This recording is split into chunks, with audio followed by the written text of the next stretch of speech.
নমস্কার, আমি সোনাঙ্কার। ছোট থেকে বড় ঠাকুমার ঝুলি আমাদের ভীষণ প্রিয়। আমরা যতই বড় হয়ে যাই না কেন, ছোটবেলায় সেই দিদা ঠাকুমার থেকে শোনা রাজা রানী বামুন পরীর গল্পগুলো যেন কোনো মতেই ভুলতে পারি না। সেই দিনগুলোর কথা মনে পড়লেই মনে কেন যেন হিমশীতল কষ্ট খেলে যায়। ঠিক সেই সঙ্গে একটা ভালো লাগাও কাজ করে যায়। সেই ভালো লাগাটাই আরো দৃঢ় করবার জন্যই ঠাকুমার ঝুলির আদলে লেখা কিছু গল্প আপনাদের সাথে ভাগ করতে এসেছি। চলুন তাহলে আজকের গল্প শুরু করা যাক। আজকের গল্পের নাম পাথরের ঝোল ও বটপাতার রুটি। এক গ্রামের ধারে এক বুড়ি থাকত। তার ছোট্ট ঘরটিতে সে আর কাউকে থাকতে দিত না। বুড়ির বাড়ির সামনে দিয়েই বিরাট রাজপথ চলে গেছে। গ্রামগঞ্জ হয়ে সেই রাজপথ গিয়ে মিশেছে একেবারে রাজধানীতে। তাই বহু পথিক সেই রাস্তা দিয়ে আসা যাওয়া করে। তখনকার দিনে তো আর গাড়ি ছিল না, তাই লোকে পায়ে হেঁটে চলাফেরা করত। তাদের মধ্যে একটু বড় লোকেরা ঘোড়ায় চড়ে যেত। রাজা আর জমিদারেরা ঠিক ঘোড়ায় চড়ত না, তারা চড়ত ঘোড়ায় টানা একরকম গাড়িতে। আজকের ঘোড়ার গাড়ির মতো সে গাড়িগুলো ছিল না।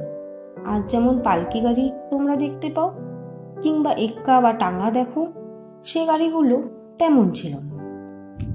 সে গাড়িতে বসবার জায়গা থাকতো দুজন কি তিনজনের। যে গাড়ি চালাতো তাকে বলতো সারথি। সে কিন্তু দাঁড়িয়ে গাড়ি চালাতো।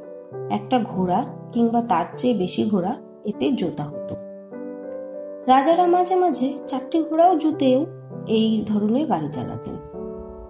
এই গাড়ির নাম ছিল তখন রথ।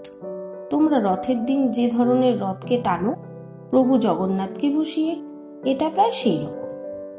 বুড়ির বাড়িটা রাস্তার ধারে ছিল বলে সন্ধ্যের সময় অনেক পথিক রাতের জন্য থাকতে চাইত। কিন্তু বুড়ি ছিল মহাকৃপা, কারোকে এসে থাকতে দিতে চাইতো না। তার কারণ হলো রাত্রিতে থাকতে দিলে তাকে খেতে দিতে হবে, আর খেতে দিলেই বুড়ির খরচা হয়ে যাবে। সেই জন্য সে মোটেই রাজি হতো না। একদিন হলো কি, সন্ধ্যার পর সবে রাত্রি হচ্ছে। বুড়ি ভাবছে এবার রাত্রে যাবে। ঠিক এমনি সময় এক ফকির রাস্তা দিয়ে যেতে যেতে বুড়ির ঘরের সামনে এসে দাঁড়ালো। বুড়ি ঝাঁঝিয়ে জিজ্ঞেস করলো, কি চাই? ফকির বলল, এই রাতের মতো একটু আস্তানা, অন্ধকার হয়ে যাচ্ছে।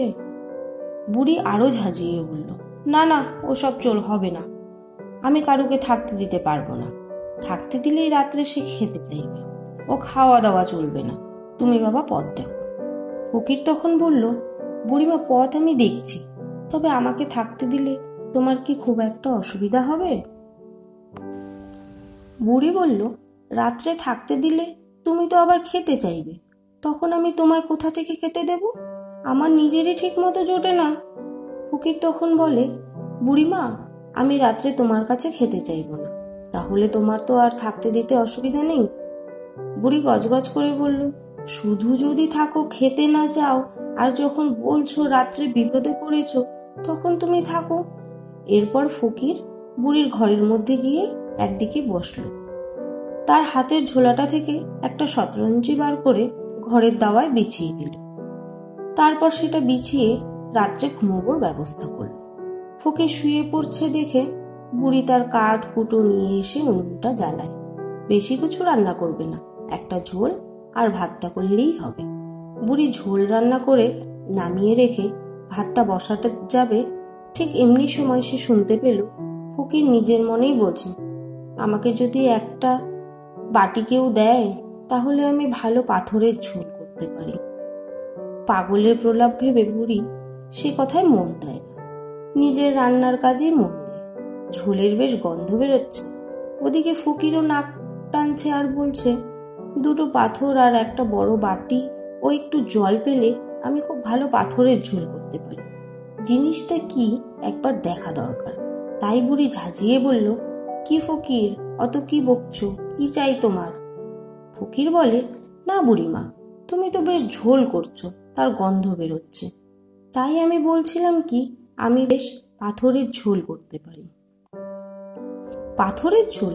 বুড়ি অবিশ্বাস্য সুরে বলল, সে আবার মানুষ খেতে পারে নাকি?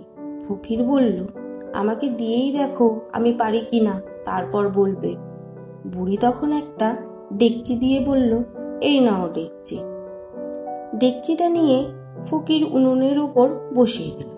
তারপর সেটা একটু তাততে সেখানে জল ঢেলে দিল। তারপর বুড়িকে নিয়ে গেল রাস্তায় পাথর খুঁজতে। ছোট বড় অনেক পাথর তারা খুঁজল, কিন্তু ফকিরের মন মতো পাথর আর পাওয়া যায় না। শেষকালে গোটা 4-5 চকচকে পাথর বেছে নিয়ে বাড়ি গেল। ডেকচির মধ্যে সেগুলি ফেলে দিল, আর ঠক করে পাথরগুলো তলায় পড়ে গেল। ফকির ডেকচির মুখে একটা ঢাকা দিয়ে দিল। বুড়ি মনে মনে খুব হাসছে। এই পাথর দিয়ে কি ঝোল হয়? আলু নয়, পটল নয়, এমনকি বেগুনও নয়। স্রেফ পাথর দিয়ে ফকির ঝোল করবে আর তা খাবে। পাথর কি নরম হয়? তবু দেখা যাক শেষ পর্যন্ত ফকির কি করে। ওদিকে গরম জল টকবক করে ফুটতে লাগলো। একটা কেমন যেন মিষ্টি গন্ধও বেরোচ্ছে। বুড়ি তো অবাক, পাথর থেকে মিষ্টি গন্ধ বেরোয় নাকি? এমন সময় ফকির বলল, ঝোলটা মন্দ হচ্ছে না, তবে এটা আরো ভালো হতো যদি একটু নুন আর হলুদ পাওয়া যেত। একটু নুন আর হলুদ, তাহলেই ঝোলটা ভালো হবে। বুড়ি তখনই একটু নুন আর হলুদ বের করে দিল। ফকির সেটাকে ডেকচির মধ্যে ফেলে দিল। আরো একবার রান্নার মিষ্টি গন্ধ বুড়ির নাকে ঢুকলো। ফকির বলল, যা ঝোলটা তৈরি হচ্ছে এটা জমিদাররা বেশ আরাম করে খাবে, কিন্তু এতে যদি একটু পেঁয়াজ আর লঙ্কা মেশানো যায় তাহলে এই ঝোল রাজসভায় চলতে পারে। একটু পেঁয়াজ আর লঙ্কা, সে আর বড় কথা কি। বুড়ি তার ঝুড়ি থেকে লঙ্কা আর পেঁয়াজ এনে দিল। ফকির লঙ্কা আর পেঁয়াজ নিয়ে ডেকচিতে দিল। বুড়ি এক দৃষ্টিতে সেই দিকে চেয়ে আছে, পাথর দিয়ে কি করে ফকির ঝোল করে আর খাবেই বা কি করে দেখার জন্য। এমন সময় ফকির বলল, ঝোল তো আমার হয়ে গেল, কিন্তু এটা রাজার খাবার মতো হলো না। একটা কি দুটো আলু দিতে পারলে ঝোলটা খেতে আরো ভালো হতো। এই শুনে বুড়ি তার ঝুড়ি থেকে দুটো আলু বের করে ফকিরকে দিল। ফকির সেগুলো ডেকচিতে ফেলে দিয়ে চাপা দিয়ে বন্ধ করে দিল। তারপর বলল, আর 10 মিনিটের মধ্যে এই ঝোল রাজার খাবার উপযুক্ত হয়ে যাবে। মনে মনে বুড়ি খুব হাসে আর ভাবে, ফকির কি করে খায় তা দেখবো এবার। সেই সময় ফকির বলল, কি খালি তো পাথরের ঝোল খাওয়া যায় না, গোটা কত বট পাতা পেলে আমি তা দিয়ে রুটি তৈরি করি। বট পাতার রুটি? বুড়ি আরো আশ্চর্য হয়ে যায়। সে বলল, চলো, এই বাড়ির পেছনের দিকে বিরাট এক বট গাছ আছে, আমি তোমাকে সেখানে নিয়ে যাচ্ছি। তুমি তোমার মনের মতো বট পাতা পেরে নাও। বুড়ি আলো হাতে নিয়ে ফকিরকে পথ দেখিয়ে নিয়ে গেল বাড়ির পেছন দিকে। একটা ঝাঁকড়া বট গাছ সেখানে ছিল। ফকিরকে নিয়ে যেতে সে প্রথম আর দ্বিতীয় ডালটা বাদ দিল। 3 নম্বর ডাল থেকে গোটা কত বট পাতা পেরে নিল। তারপর ভালো করে জল দিয়ে সেই পাতাগুলোকে ধুয়ে নিল। বুড়িকে এবার বলল, তাহলে তোমার চাটুটাকে একবার দাও, আমি রুটি তৈরি করে নিই। বুড়ি ডেকচিটা দেখিয়ে ফকিরকে জিজ্ঞেস করলো, তোমার ঝোল হয়ে গেছে? ফকির বলল, হ্যাঁ, এখনই হয়ে যাবে। বুড়ি তখন তার চাটুটা বের করে এগিয়ে দিল। এদিকে রাত বেশ হয়েছে।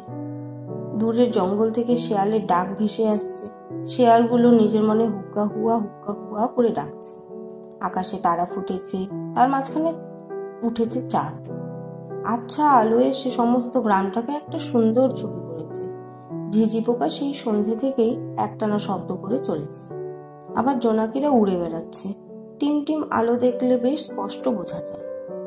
এমন সময় ফকিরের ঝোল নামলো। এইবার উনুনেতে ফকির চাটুটা চাপালো। তারপর চাটুটা গরম হতে সেই বটপাতার ওপর দুদিকে হাত বুলিয়ে ফকির ফেলে দিল তার ওপর। বুড়ি অবাক হয়ে দেখতে লাগলো, বটপাতা যেন একটা ময়দার তাল হয়ে গেল। আগুনেতে রুটি যেমন ফুলে ওঠে, এই বটপাতাও তেমনি ফুলতে লাগলো।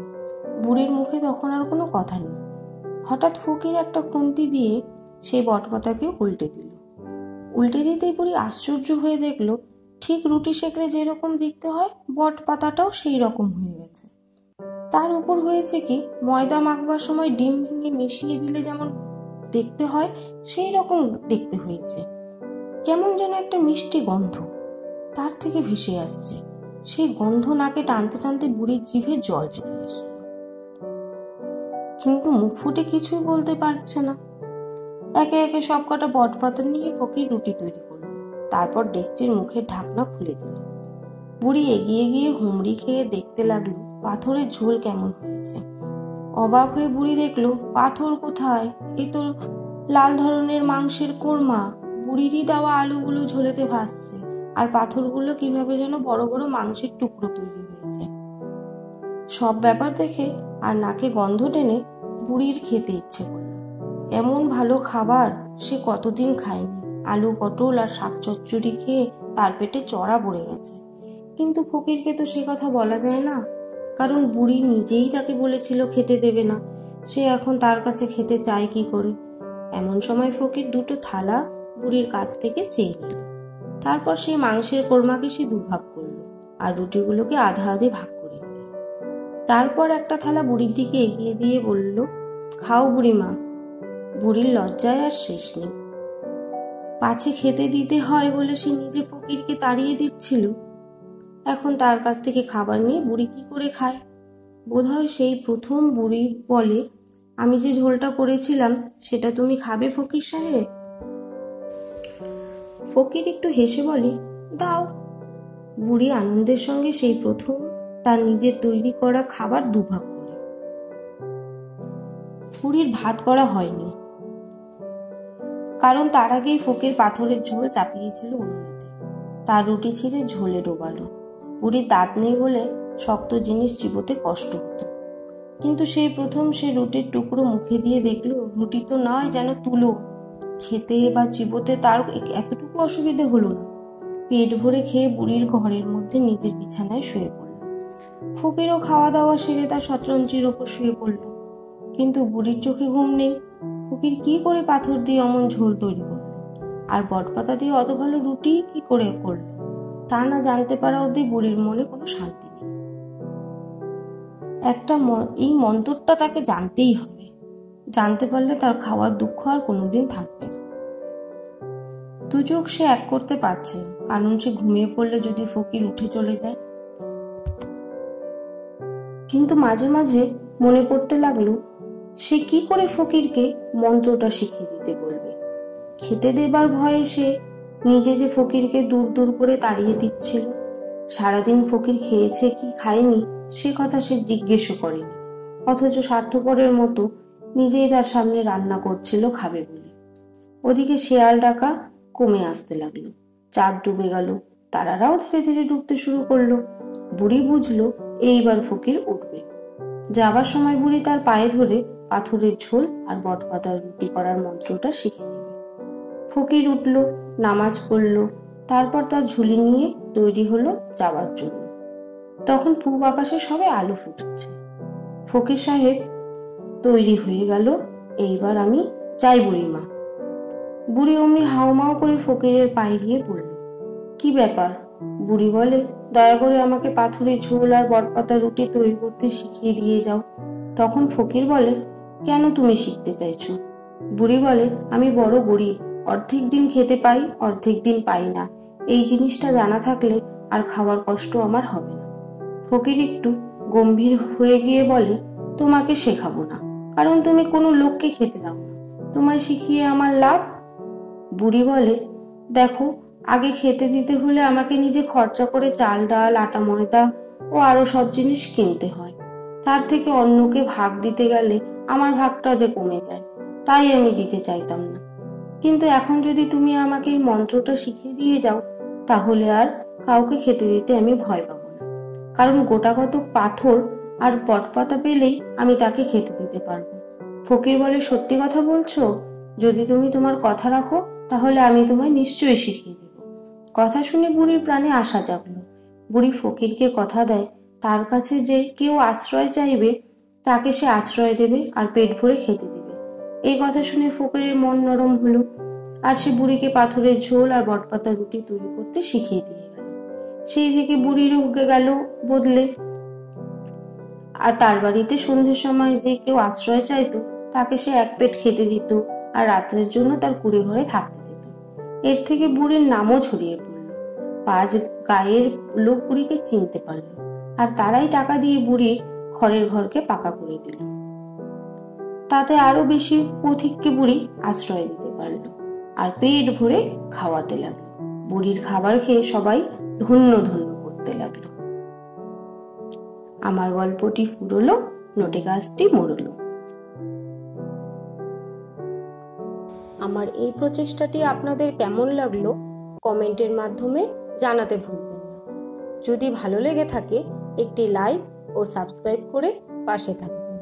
ধন্যবাদ।